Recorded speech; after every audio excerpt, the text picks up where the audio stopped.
Hello, and welcome to my third set of book critiques. For the first book that I critiqued in my 5 book critiques,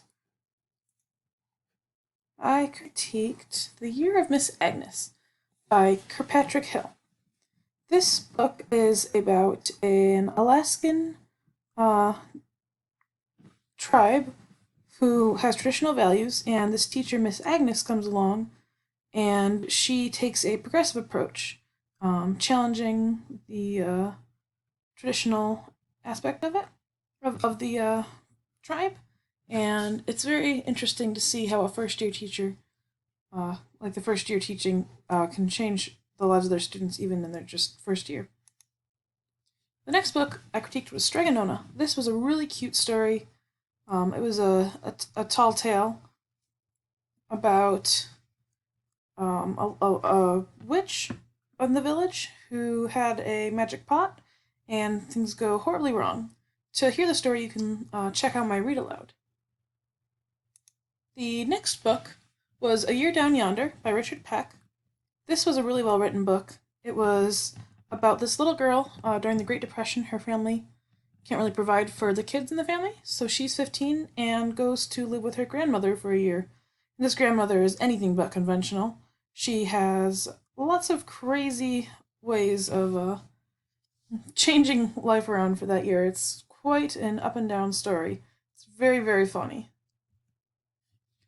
The Little House was a cute story about the adventures this house has as the world becomes more industrialized and a city is built around the house, and it's kind of a grass is greener where you on the other side kind of story. Mr. Popper's Penguins is my feature text.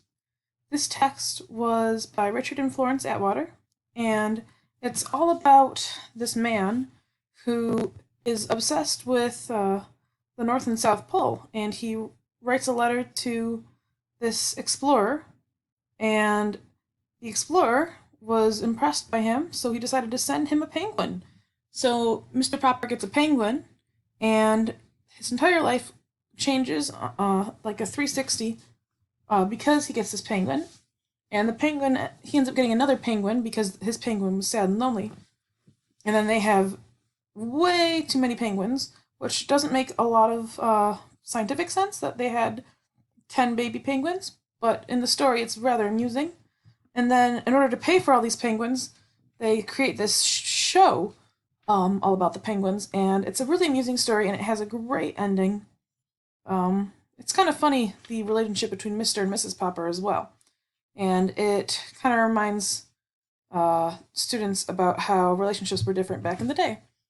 So, for the 2 lessons that I came up with, they are for second graders. The first one is a second grade science lesson.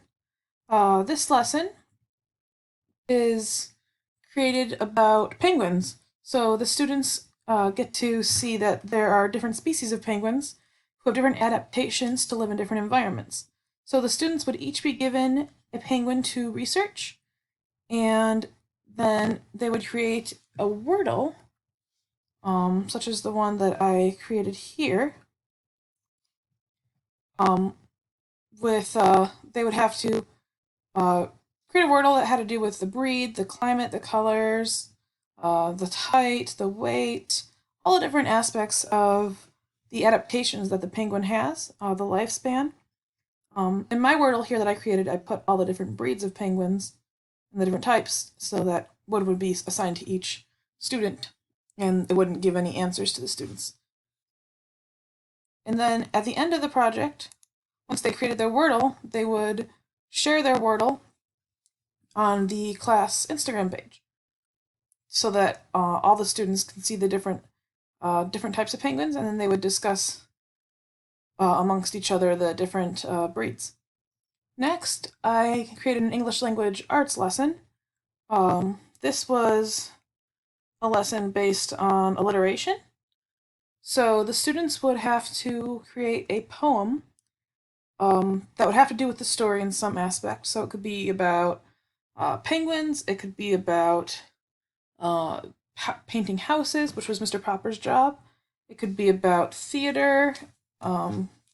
adventures. There's quite a wide variety of topics you could think of from the story that would have to do with the story, and they would have to create the poem using alliteration. So to help them with the alliteration, there is a tech tool called Poem Generator, and it has alliteration. So you can type in a sentence that you want to alliterate. So penguins love to waddle is what I came up with, and it would come up with different alliteration sentences. So it is really kind of cool. It's a little touchy, but it would kind of give the students ideas of different ways to alliterate poems. This lesson can also be modified just to use alliteration with the letter P, because Mr. Popper's penguins use the letter P. And then they would share the poems with each other so they could each learn them. Thanks for watching my video, and I hope you have a great